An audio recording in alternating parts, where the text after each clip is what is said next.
Good evening, I'm back. I am your host, Jack Remington of the Jack Remington Political Analyst Channel.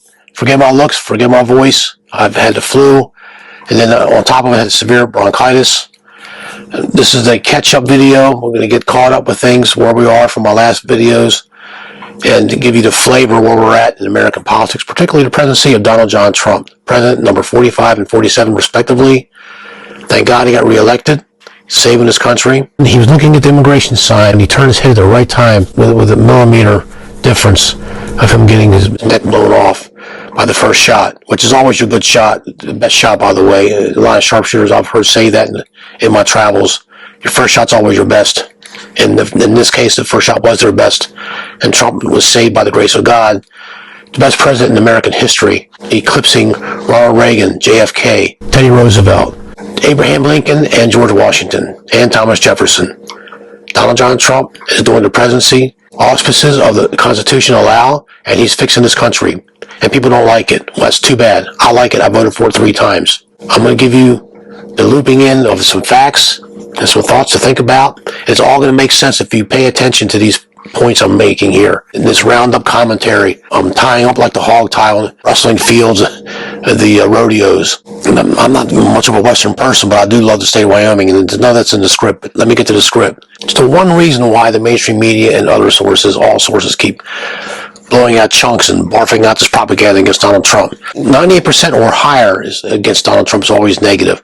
He gets no credit for anything good that he does. And no matter how it benefits you directly, they're still against it. Okay, he could cure cancer, they hate him more.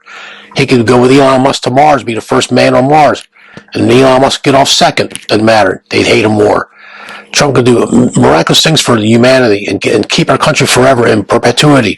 They'd hate him anyway, they'd hate him more. Okay, there's reasons for that. I'll get to that at the end, this commentary. Now, if you remember, Donald Trump entered the race. Him and Melania went down that iconic escalator ride in 2015 at Trump Towers. He announced his candidacy for president of the United States. Obama was on the way out, thank goodness. Things were not doing too well. I thought, why would Trump threaten to run as independent? He should stick with the Republicans. But most people, including myself, didn't understand that. But had he done that, I guess he knew that they'd buckle, or else they would hand Hillary Clinton an undeserved presidency in a landslide. And now I'm going to digress again off the script. Had Hillary won in 2016 and dispatched Donald Trump, and that would have been the end of him, he never would have run again. And he was 68 years old at the time, remember that. The war with Ukraine and Russia would have started like within months. Hillary Clinton was a rubber stamp everything for the military-industrial complex, all her military hardware friends, all the people are lobbying for and pushing for. They're made to deal with her like they did LBJ, 1962, 1963. Hey, you got to get rid of this JFK guy, because JFK wants us to bring back the advisors. So you can read all about it in this book here, in this The Man Who Killed Kennedy. And it's written by a guy named Roger Stone. Now, if you don't remember who Roger Stone is, he has a Nixon tattoo on his back, grapefruit-sized tattoo on his back, and he helped Nixon and advised Nixon, and he started advising Donald Trump. That got him in trouble. Okay, but the first bit of trouble, he wrote that book. That didn't help him any. It made him a lot of enemies. It made him the enemies that he had past Nixon. You can put 2 and 2 together for yourselves, folks. I don't want to waste too much time on that one. Not one newspaper endorsement for Donald Trump in 2016 that I can remember or heard or seen. The Arizona Republic was going to endorse him, but because they were chicken shit cowards, they backed off at the last minute. I'm not much of a beer drinker. I got this Stone what's it called, the double IPA. It was 9.4% alcohol. Maybe I shouldn't drink this, and I'm not a beer drinker, but I'm sick. I got to try something. It was the first beer I had in over a month.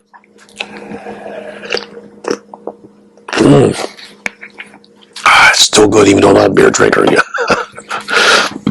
Okay, back to the script. Big Pharma, Big Ag, AFL-CIO, the Culinary Union for Nevada Casinos, Big Banking, including Goldman Sachs, who hired Hillary's only child and daughter, Chelsea Clinton, it's starting at $900,000 plus a cool $100,000 to a total $1 million. Now, several of the Goldman Sachs staffers and their professional stock evaluators and these professional financial analysts, they quit on the spot when they found out that the head honchos were going to bring on this Chelsea Clinton at this big raise, big money that they were never going to earn. Anything they're underpaid. None of them started $1 million. Not even the best ones. And most of them went to Wharton College Business School, the same school that Donald Trump went to, by the way. that everybody overlooks. They keep calling Donald Trump a dummy. He's no dummy. I'm going to prove it. This was the ultimate no-show job. Kind of like Michelle Obama had that no-show job at the Chicago Hospital Organization that covered half of the city of Chicago. She had to show up and sign a time card, and she got her $300,000 a year until Barack made the big time. Well, this was a similar job with Chelsea Clinton. She reportedly had to show up at the 200 Wall Street office for 15 minutes every other Friday to sign that time card. So she would sign the time cards first. Then she'd BS with the hot shots of the office for another 14 minutes. Then she was ushered out the back door, followed by her 5 Secret Service agents who was seen in photos with coffee and donuts. It's pretty funny. So Goldman Sachs thought, like 92% of Americans polled in 2015 and 16, that Hillary was going to dispatch Trump easily. So having their first daughter on staff might get some more rules erased from the CDO, the collateral debt obligations that the CDOs, the gambling, which helped bring the world the 2008-2009 financial crisis that might have round 2 of no regulations this time with Hillary's in charge. If you think Trump's an autocrat, she's a real dictator, trust me. And that's a different video for a different day. But Ronald Reagan has long been gone, largely forgotten about today's American sheeple. Watch, this was the perfect time for him to get this stuff through, push through regulation. The Democrat Party, do anything you want. You give them money, they'll pass anything. They'll get their own congressman to lobby for anything for you if you got the money. Now back to the list of Hillary backers. The lobbyists of D.C., the Teamsters, the Teachers Union, Emily's List, NBC, ABC, CBS, MSNBC, CNN, all endorsed Hillary Clinton. Trump only had Fox, and that's when the old man was running Fox, still alive. You could see Fox pushing Trump away later when his socialist daughter-in-law took over Fox. Even Republican senators in red states, by the way, John McCain in Arizona, Mitch McConnell, the Senate Majority Leader from Kentucky, and Lindsey Graham of South Carolina, they hated Trump. About 100 House Republicans hated Trump too. Why? Why did they hate Trump so bad? Until that day, Trump and Melania took that now iconic ride down from that escalator, June 15th, 2015. Everyone loved Donald Trump. Trump Tower, Trump casinos, Trump hotels in many big cities all over the world. Trump Jet, which is 2.5 times bigger than Air Force One. Trump charities, including to the black and other minority owners and jump starts. Unheard of by anyone since Trump, by the way. Trump saved that roller rink in New York City, the Woolman roller skating rink. The same city that could not find 12 unbiased jurors in the sham Soviet-style union trials a la Letitia James and Alvin Bragg. Remember that? I can't stand unappreciative people that New York now has in the Bronx. And this is the same places, New York and the Bronx, that overwhelmingly voted for AOC twice. Now we're stuck with her. As 77% of her money comes from her funding for campaigning and her elections come from out of that now destroyed Bronx district. Don't forget AOC chased out Amazon with her 25,000 plus jobs, and don't forget she stole tip money from her coworker when she was a bartender. Don't forget that either. Okay, I'll put that up there. I'll find that graphic and I'll put that back up there. I used another video on a different channel. What was the left's, Democrats and rhinos and globalists' reasons for trying to destroy Trump in 2015? What was the reasonings? What were they barfing out? Well, what they said was that Trump was rude, he was crude, he was too rich, that he was not rich enough, that he lied about his riches, and so thus he's a liar. The Washington Post said he told over 10,000 lies from 2015 to 2018, then 20,000 lies from 2015 to 2021. Yet they never say in detail, not even 1/10 of 1% of what those lies were. They never published that part. They just want you to believe that, and then most of the sheep will do. He used to help Mike Tyson. Mike Tyson enlisted his help and got some financial advice, and supposedly Mike Tyson gave him a check and then Trump gave it back because Trump does have feelings. He's not this evil man that you got him painted out to be. Trump was seen with Muhammad Ali and Rosa Parks, and he funded Jesse Jackson's campaign as president in South Carolina. I want to say 1988, I don't remember the year, but the first check that Jesse Jackson, the losing cause, Donald Trump still gave him a chance and sent him some money. Okay. Donald Trump also funded Chuck Schumer several times too. Donald Trump used to be a Democrat. Don't forget that. After June 15th, 2015, he was the biggest racist in the world, all time. All these years, he did everything to help people, help women, help minorities, help white people, help anybody.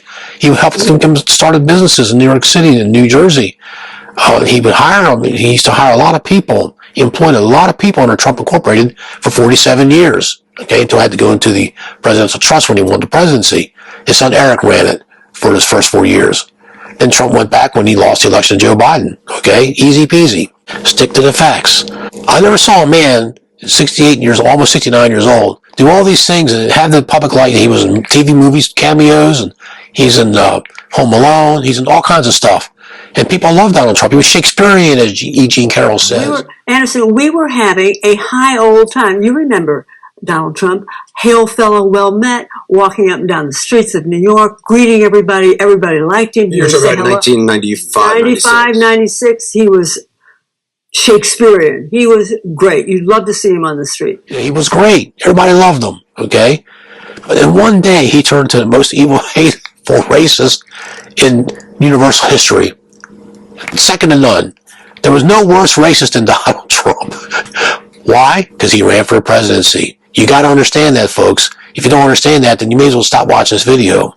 So what I'm going to do, I'm going to stop this video here. The video is too long. I'm going to try to keep the video shorter. So this is part 1 of part 2. So I'll stop it here. I'll make a little line here. But you're going to be shocked at the end of part 2. It's such a simple reason why things are the way they are.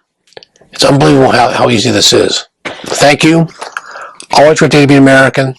I pinch myself and wake up every day. I'm still alive and I'm an American. I was born in this great country. And I'm going to die in this great country. I wouldn't want to be anywhere else. Long live Donald Trump. Long live J.D. Vance. Long live Elon Musk. Long live America.